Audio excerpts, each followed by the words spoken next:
whispers beneath.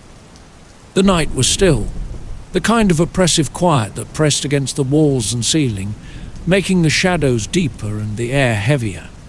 Lily lay rigid in her bed, barely daring to breathe. The once comforting space around her, her room of pink walls and shelves lined with stuffed animals, felt alien and wrong. The soft hum of the street lamp outside no longer brought reassurance.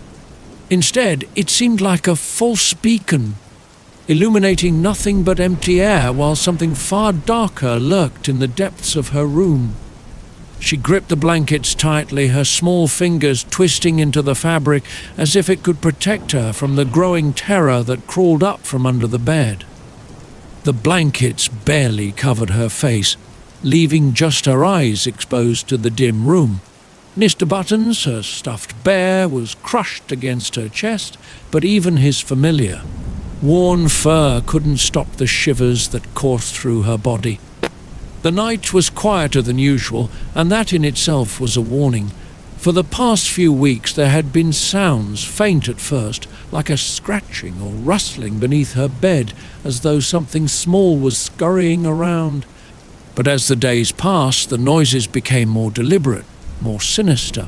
Lily had tried to tell herself it was mice or the wind moving debris under the house, but deep down she knew. She could feel it, something was there. The first time she'd told her mother it hadn't gone well. "There's nothing under your bed, sweetie," her mom had said, her tone light, as if it was a silly little problem that would go away. "You've just been watching too many scary movies before bed." But Lily wasn't convinced. The noises were getting louder, the whispers more distinct. She had tried to ignore them, but each night they grew stronger, echoing in her head long after the sun rose. The whispers had started as faint murmurs, like the wind sweeping through the trees, but now they were words, jumbled, half-formed sentences spoken in a language she didn't understand.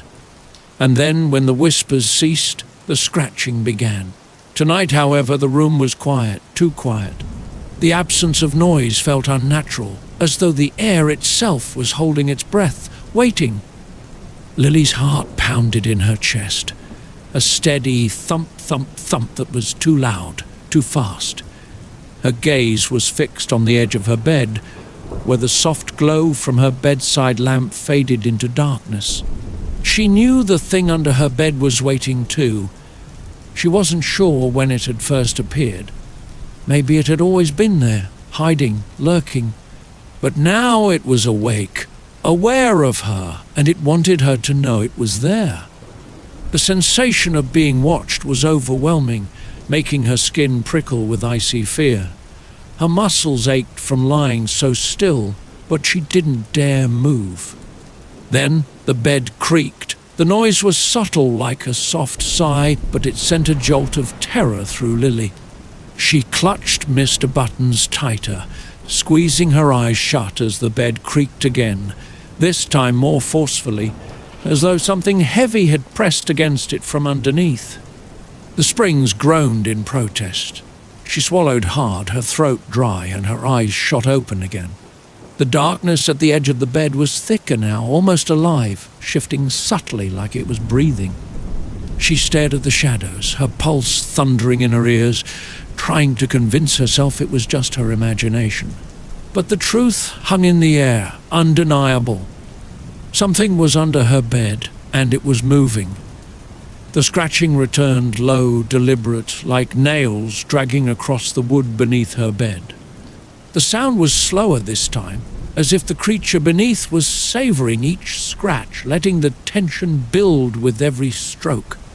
The nails scraped against the floorboards with a sickening rhythm, drawing closer and closer to the edge of the bed. Lily's breath hitched in her throat. She squeezed her eyes shut again, hoping it would stop, that the nightmare would end if she just pretended it wasn't there. But the noises didn't stop. In fact, they grew louder, more insistent. Then the whispers began again. Lily. Her name, low and rasping, echoed from beneath the bed. It was a voice, but not a human one. The way it formed her name was wrong, twisted, like the thing had never spoken before but was trying to mimic her mother's voice, using its mouth in ways it wasn't meant to. "Lily, come closer." The air around her grew colder, and her stomach churned with dread. Her hands trembled as she clutched the bear tighter, her knuckles white. She didn't dare move. The thing under her bed was trying to lure her, coax her into looking beneath. It wanted her to come closer, but Lily knew better. The bed jolted suddenly, a sharp, violent movement that made her jump.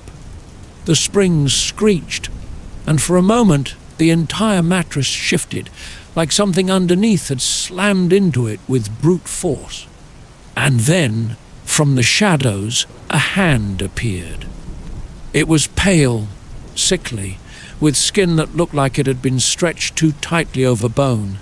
The fingers were unnaturally long, each tipped with a jagged black claw. The hand moved slowly, crawling its way toward the edge of the bed.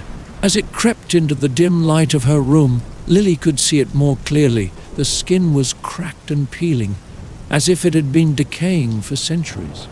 It twitched with unnatural jerks, like a spider dragging itself across the floor. Lily's body went numb with terror. She wanted to scream, to cry out for her mother, but the sound died in her throat. Her heart raced so fast she thought it might explode. She could feel her pulse pounding in her temples, each beat a countdown to something far worse. The hand paused, its long fingers curling around the bed frame. It was waiting, watching. Then the head emerged. It was worse than Lily could have imagined. Where eyes should have been, there were only deep, hollow sockets, blacker than the shadows they emerged from. The creature's mouth stretched wide, far too wide, its lips thin and cracked, revealing rows of jagged, needle-like teeth. Its skin was the same pallid shade as its hand, stretched tightly over a skull-like face that seemed to grin with grotesque hunger. Lily's breath caught in her throat as the creature's head tilted toward her, as if it was studying her, savoring her fear. Its mouth twitched at the corners, pulling into a grotesque smile, and its voice, low and raspy, whispered again. "Lily, I've been waiting." It dragged itself further out from under the bed, its gaunt body slithering into view. Its limbs were long and spindly, each movement accompanied by the soft scrape of its claws against the floor. The way it moved was unnatural, jerky, as though it had too many joints or not enough bones. Its body seemed to twist and contort in ways that defied logic, its long, bony arms reaching out toward her. Lily's vision blurred with tears, her entire body trembling uncontrollably. She wanted to move, to run, to scream for her mother, but fear had paralyzed her completely. The only sound in the room was the creature's labored breathing and the steady scrape of its claws as it pulled itself closer and closer to the edge of the bed. "Lily, come closer." The thing's voice rasped from deep within its throat, distorted and wrong, like it was trying to imitate the human speech it had long forgotten. It pulled itself fully into the room now, towering over her small bed, its hollow eyes locked on her. Its smile widened, teeth gleaming in the dim light, a silent promise of the horrors to come. Lily's body shook with terror, her mind racing. The room felt like it was closing in around her, the air thick and suffocating. She wanted to scream, but she couldn't. The creature's presence was overwhelming, its gaze heavy and predatory. It lunged. In that split second, Lily found her voice. She screamed, a high-pitched, desperate scream that tore through the silence of the night. Hey, Speechify here. You have exceeded your daily HD word limit. In order to continue enjoying your experience. The creature's hand shot toward her, its claws inches from her face. But as her scream filled the room, the creature recoiled.